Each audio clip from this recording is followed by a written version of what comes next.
Hello, everyone, and welcome to another episode of the Hook Turn podcast with my very good friend Sanviv. How are you today, Sanviv? I'm doing quite well. We've got some great topics, especially cars coming from the Beijing Motor Show. There's actually more cars than we could possibly talk about. If we try to talk about all of them, it might take two, three episodes. We'll probably pick the ones that we found the most interesting to speak about. And yeah. Yeah, the Beijing auto show or motor show. There's so many SUVs and of different sizes and shapes. So we've decided to the car that we're going to be focusing on is not an SUV, which is probably the reason why we've decided to talk of well, one of the main reasons why we've decided to talk about it because it's something that's a little bit different from the norm. But anyway, so we have two other topics that we'll be talking about today. So let's get started with the first one, which is some news coming out of Germany with the all-new Mercedes C-Class EV. So this is Mercedes's electric C-Class, and I think the one interesting thing is that this is probably the first electric model in recent memory where they've dropped the EQ branding entirely. So I think this is probably a bit of a sign for their It future. says with EQ technology. Is So it with EQ? C400 formatting, yeah. Oh, okay. So yeah. So Oh, it won't okay. be called EQ thing. Now the Yeah. technology is being framed as EQ. Okay. Okay. So they've sort of like, I feel like they've dropped it from the actual model name, but then the specification is still saying C400 with EQ technology. Yeah. Okay. So they're trying to hold on to that EQ branding in some in some respects. But I think Sam, my first question is this or the BMW i3? Oh, definitely the i3, simply because of the fact it seems far more revolutionary. The interior, yes, screen heavy, but seems to be better designed rather than just stick it as big a screen as possible. Though I will say, in some ways, this car does look nicer from the exterior. Obviously, the Hmm. new BMW 3 Series, yes, it's a much more radical redesign, but it won't necessarily appeal to everyone. This car, broadly speaking, I imagine in the middle that most people will be like, at least from the outside, be like, this car looks very nice. But at least when you're actually inside and if you're thinking about the technology, then no, the BMW has this beat. Yeah. It's interesting. So maybe we'll just provide a little bit more information on some of the specifications. So, um, the battery size is, I believe it's 94 or 95 kilowatt hours.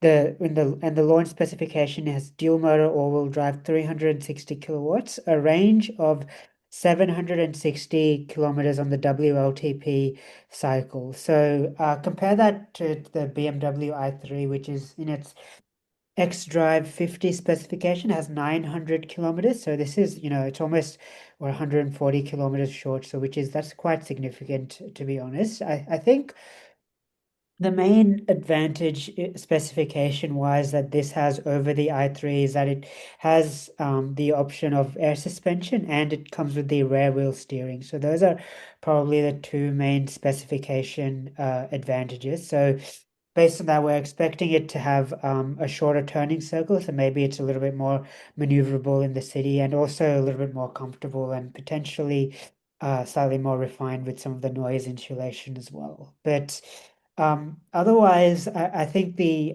speed is also it's a little bit more, it's a little bit faster to from the 0 to 100 kilometers an hour. So the i3 we're expecting to do that to do the 0 to 100 kilometers in an hour sprint from in maybe around, I think it's 4.7, 4.8 seconds.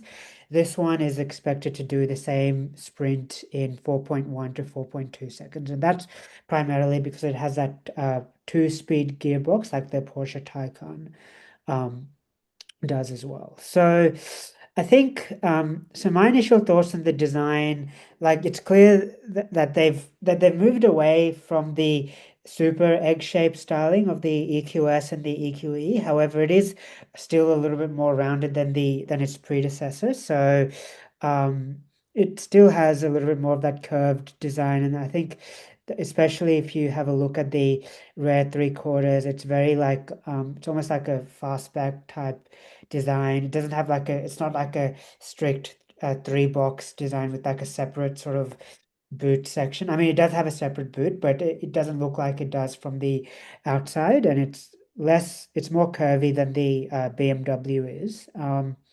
Yeah, I think again this will be we'll see how it looks like in person. I think that will be the key factor that determines how successful the styling is because in photos I'm not the biggest fan. Like it's a little bit too egg-shaped for my liking.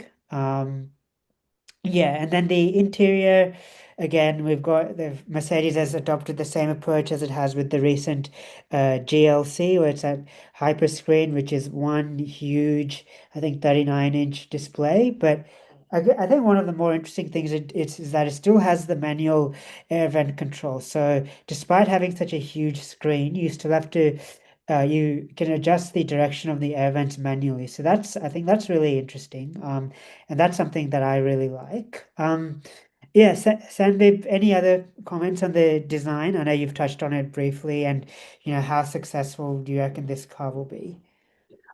It'll be interesting. I'll be curious to see how they price that relative to the new BMW 3 Mm, Series. It probably needs to start at a tiny bit under six figures.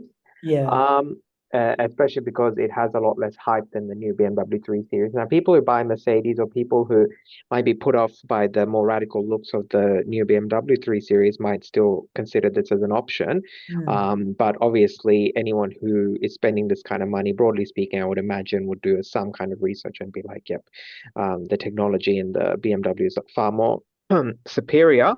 mm. But I don't know, there could be people who find the very screen heavy style interior much more appealing to them. Maybe I don't know who these customers could be, but that could be a possibility. Um, in reality, while people complain about these massive screen heavy designs, I cannot imagine that we've been used to Tesla for many years, and most of the big brands with the EVs have become very screen heavy. I have to imagine with this it'll be the same thing. Once you get used to driving 1 or 2 days, it will become the norm. Like I don't think anyone will be like, man, this is too many screens on the regular. And like Mm, most people when they step into the car will be like, wow, this looks incredible. Like especially the passenger with a screen in front of them as well. yeah. Um, so yeah, other than that, yes, it is interesting that they are also working more on the technology side of EVs. So, over 700 kilometers of range already. So possibly more with future Mm, designs. Obviously, the 800-volt architecture, which means that it can charge extremely quickly within 10 minutes, getting roughly 300 kilometers. So basically, they're trying to also be like make it as convenient as a petrol car. So they're like, so people who would traditionally have bought a petrol version of the C Class or the 3 Series now are like, yeah, it's an EV, but you get all the advantages of EV without any of the inconveniences that an EV might bring. So, yeah, and also with this, as with everything, the technology in these luxury cars will eventually start trickling down to the more mainstream cars. So, right now, this technology is kind of more exclusive to more expensive cars, but in 5, 10 years' time, and probably not even 10 years' time, in 5 years' time, even economy cars will have screens, that are this massive. Like, really, it's only a matter of time. So, um, yeah, it's good for the industry, I guess. And yeah, I'm curious to see then, I guess, Audi, when they refresh their cars to go up against these new competitors from BMW and Mercedes. Yeah. Yeah, agreed. I mean, it will be interesting to see Audi's take. Like we've seen, in the SUV space, we've sort of seen, Volvo, BMW, Mercedes that released three models, like, in a very short period of time next to each other. And in the sedan space, again, BMW and Mercedes have released their direct competitors in a very short period of time. Very close to each other as well. I will make one point about just how Mercedes is doing in Australia, which is that they've sort of they've not sort of they've transitioned to more of an agency model. So what that means is that they have fixed prices and the vehicles are owned centrally by Mercedes headquarters, and there's no sort of haggling, and it's a fixed price, similar to what Honda is doing as well. And that hasn't again, for Mercedes, that hasn't been super successful either. Like their volume has kind of gone quite reduced quite a bit. There was at one point the C Class was the second most successful sedan behind the Toyota Camry, and this is probably before the Tesla Model 3 became super popular, but that was still a statistic at one point, and they were in Australia, they were competing head to head on a volume basis with BMW. More recently, Mercedes has not done that well. Like in a volume numbers perspective, they haven't been able to sell as many vehicles as BMW has, and that's due to a range of factors. Firstly, this new dealership model just hasn't been that successful. Secondly, I think their electric models just haven't been as successful as BMW's options. So EQS, EQE has not sort of both have been sort of commercial failures in Australia. The cheaper models, I think the EQB hasn't done that well either. So let's see how the C class goes. Yeah, I'm personally not a huge fan, similar to you, Sam, of this screen heavy approach. Like, I think it's just I can see how it has a lot of showroom appeal, but it's just a little bit too much. Like, I feel like they're leaning in too much to a fad, and it's not like, it's not what genuine luxury means to me at the very least. So, anyway, any final points in this car? No, like I said, I mean, it'll be a while before it comes to Australia, I'm Yeah, pretty sure. So, yeah, we won't be seeing it in Australia till at least next year. yeah. But again, it's good to see that, and also from what I've been reading is that there's still going to be a next gen, petrol powered traditional Yes. hybrid version of this C class as well. They're not just going to be doing EV only. Yeah. So that will be also curious to see how that goes as well. Yeah, I think the thinking is that they will still have the current C class on sale side by side as like a petrol and plug-in hybrid option, and then they will update. They're looking into updating that to bring it in line a little bit more with this new electric C class. So yeah. Okay. We might move on to our next topic, which is the uh, Denza Z convertible. So this is the our pick from the Beijing Auto Show, and the reason why we chose it is because it's not an SUV, and most of the Chinese manufacturers they're going really big on electric SUVs, especially larger electric SUVs, and you can see why because SUVs are just super popular. So it's rare to see a Chinese brand introduce something that is not an SUV, let alone a sedan, or a hatchback or a smaller entry level car. So Denza Z convertible. So this is sort of almost Denza, just for context, is BYD's premium brand. So sort of designed to take on the Germans head on and even like go to the likes of compete with the likes of Porsche and so forth. So they're sort of like premium luxury brand. And the Denza Z, so the Z is their new convertible. So in terms of specification, Sam, did you want to talk about some of the specification highlights? Extremely quick, 0 to 100 in under 2 seconds. I honestly cannot imagine like, at this point, like they're like so fast, under 2 seconds at this point, it's almost like drag strip fast. But Yeah. it's interesting because we already have a convertible built by a Chinese brand in the MG Yes. Cyberster Yeah. selling for premium money. Now, BYD probably has even more, like at least comparatively, like people are more willing to pay for a BYD than they are for MG. But it's curious that the Cyberster's been around for a couple of years now, right? And I mean, I don't know how much they sell in Australia. Probably not very many, given I think Yeah. I Have you barely seen ever one use on it. the road? I I haven't. don't think I have, yeah, Yeah. but these cars are often more of a statement, more so than thinking of we're going to sell a lot of these cars. So to that extent, it's obviously doing a good job. It's a very it looks like a car that could have come out of any sort of European make, which Mm. always helps.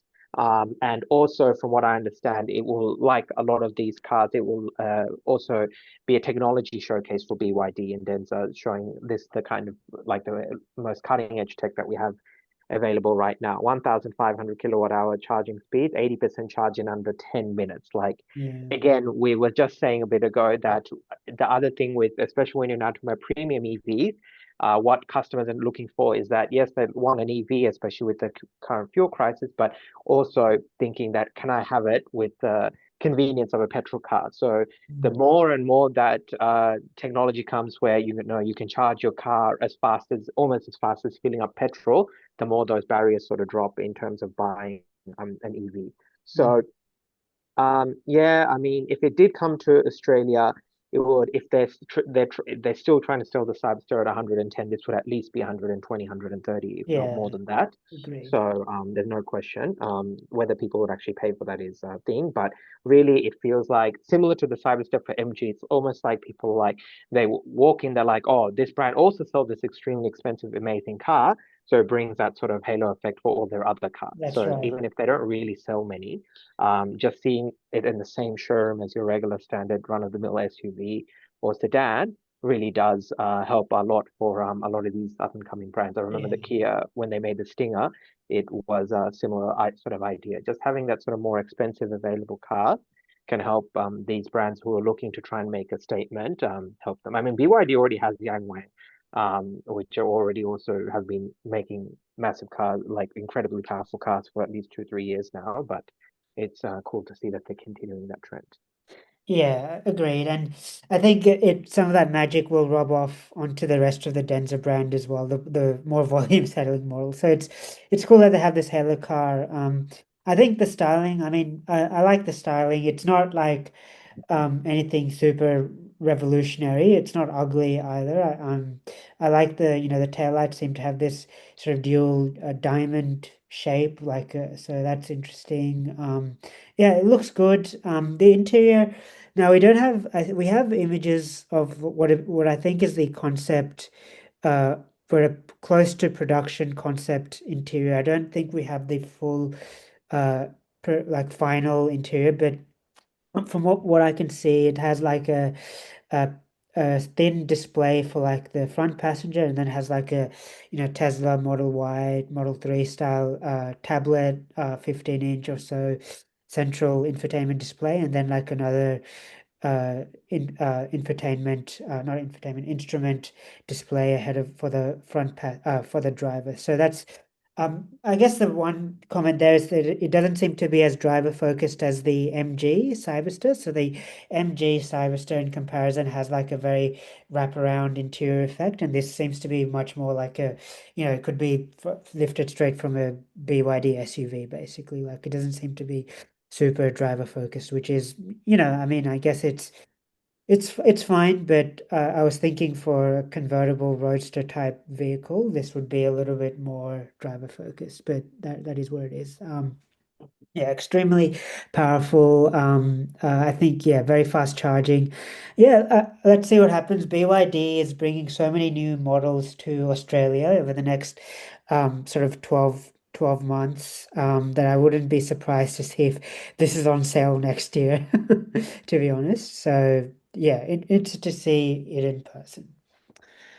Okay. Look, I think we might move on to our final topic, which is a facelifted BMW 7 Series. So, BMW has given the Neue Klasse treatment from the iX3 and the i3 to the 7 Series. So, this is probably the first combustion engine Neue Klasse model. So, I know we talked about a Mercedes as our first topic, and now we're talking about a BMW, but I have to ask this or the S-Class. Probably also this as well. I simply Okay, favor BMW over Mercedes. Like hypothetically, if I was tossing up between the two, it would actually be between BMW and Audi. Now, depending on okay, the car or brand thing, I okay. would be Yeah, looking at. not a Mercedes fan. No, but I was going to say, even then, you can have a look. This is in a significantly higher price bracket than the C class, yet the BMW have still, they've got screens, but it just Yeah, isn't as in your face as the yeah, C class, right? You've still got a massive panoramic display that yeah. goes along the top of the car, along Dashboard. with one central display and one passenger display as well. So you've got screens, but even then, it's just not as in your face. So the screen in the middle is 17.9 inches. So it's a massive screen, 31 inches uh, for the rear screen as well, because obviously this is a car that's almost as much for passengers as it is for the drivers. But it still feels like, okay, it's not as in your face when you go in, if that kind of makes sense. Yeah. Similar to what we said before, really cutting edge technology in terms of what it can do, 700 plus kilometer range again, which is really impressive. Because I remember the first 7 Series electric, one of the problems was its range. Mm. So for it to now do like this kind of range is very impressive.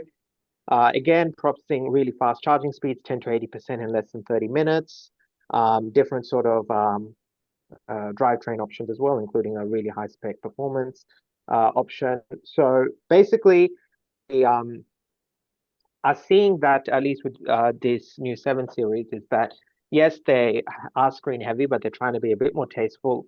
Once again, they're trying to be like, okay, how can we improve our electric car technology to make it as convenient as possible so people don't have to stop as much for charging because it goes on long distances. And when they do, they obviously don't have to wait as long, Mm. and also being like, okay, now people almost seem to want a movie screen in there if they're passengers in these kinds of cars. Apparently, the rear display is an 8K display as well, no less. You can watch a movie while your chauffeur is driving you around, basically. So yeah, I mean, it's interesting. And the design wise, actually, I think it looks pretty good.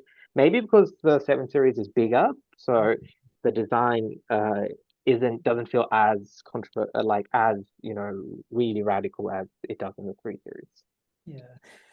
I think I like I think the styling is they've improved the styling over the pre-facelift model, definitely. I remember the pre-facelift model was really controversial with the split headlights um and the rear was a bit like odd with the taillights were a little bit short and so on.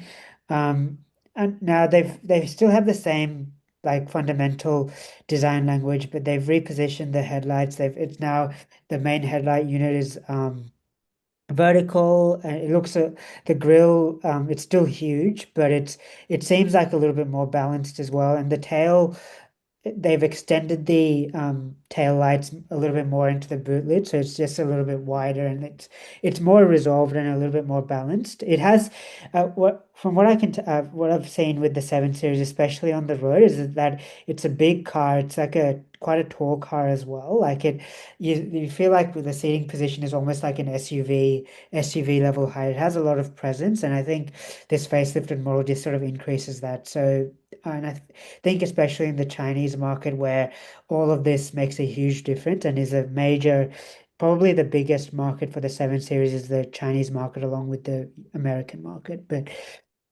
and customers in this market are really looking for a car with huge presence, and this definitely, I would say, has more presence than the Mercedes S-Class. Like the S-Class is more of a traditional luxury sedan. This is like, this is like almost like I mean, it's almost like a BMW Rolls-Royce too. It has a lot of presence, and I mean, I know Rolls-Royce is owned by BMW, so that's not a surprise. And they've made some other improvements as well. Like you can get it with two-tone paint now.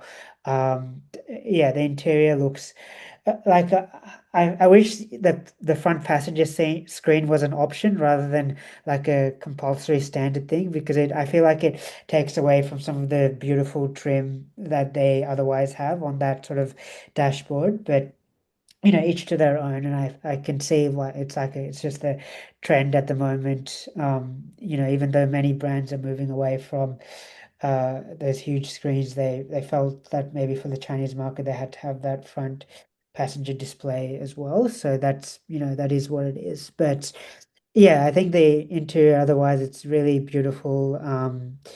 The exterior has a lot of presence, and it's good that they've incorporated some of the Neue Klasse technology. So just for context, the i3 and the iX3 are running on an 800-volt architecture. This is still although it's been upgraded with some of the Neue Klasse technologies, this is still running on a 400-volt architecture. So it doesn't have that 400 kilowatt maximum DC charging speed. But what they have been able to do is incorporate some of those Generation 6 batteries. So they have improved the battery capacity to, I think it's like 112.5 kilowatt hours, and they've changed the cells to be those cylindrical cells as well. Even though the DC fast charging speed is still 250 kilowatts, so not as fast as the i3 or the iX3, but they've sort of, for a facelift, it's still a significant improvement, and it's still, the range is still increased to 727 kilometers on the WLTP cycle. So that's still a significant improvement over the pre-facelift model, not quite reaching the 900 kilometers of the i3, but that is a much smaller car as well. So yeah, I would choose this as well over the S class. Like, I think it just has so much more presence. I think the styling works in person. Yeah, and it seems like a decent update. And this is, BMW are rolling out their Neue Klasse technology and design to, I think, what did they say? I think it's over 50 models over the next sort of like 2 years. So, um, this is another one. So they're making a lot of updates quite quickly, and it's good to see. I think this is a very, very sort of reasonable update in my opinion. Sanbiv, any further thoughts on this one? As I said with the C class, in 10 years' time, this sort of technology will be common in an economy Yeah, car, in a BMW 1 or 2 series, you'll find it. Like, yeah. that's the wonderful thing about like expensive cars always like the preview of Mm, what tech in mainstream cars will look like. And also, as per everything, obviously not quite so now, but EVs tend to depreciate quite a bit. So imagine in 5 years' time picking up one of these cars for say around like just 100K basically, if yeah, not less. You'd be getting quite a lot of car for your buck. definitely. So yeah, it's great to see, and I mean, it does show. It will be funny if in the future economy cars will be the ones which are just entirely screen, and Yeah. actually the more expensive cars will be the ones where you have to pay for things like having real buttons and stuff. So it could be the inverse in Potentially. the future because yeah, you get a $30,000 Chinese car and it'll be just an entirely just a screen, Yeah. and you pay more and you actually get buttons. Yeah. Yeah. Normally before it was the other way around. So Yeah, yeah, but and just to clarify, this is also still the 7 Series will also still be available as a pure combustion and plug-in hybrid variants as well. So the plug-in hybrid, the plug-in hybrid option is sticking with the old Generation 5 battery cell design rather than upgrading, and the combustion engine is just the I think I'm not sure if they've improved the power or not. I think most of the updates are towards the are for the electric model, but I mean the design is still the same of for the combustion engine. They've brought that's still facelifted, but the powertrain that I think there's largely carryover for the combustion engine models.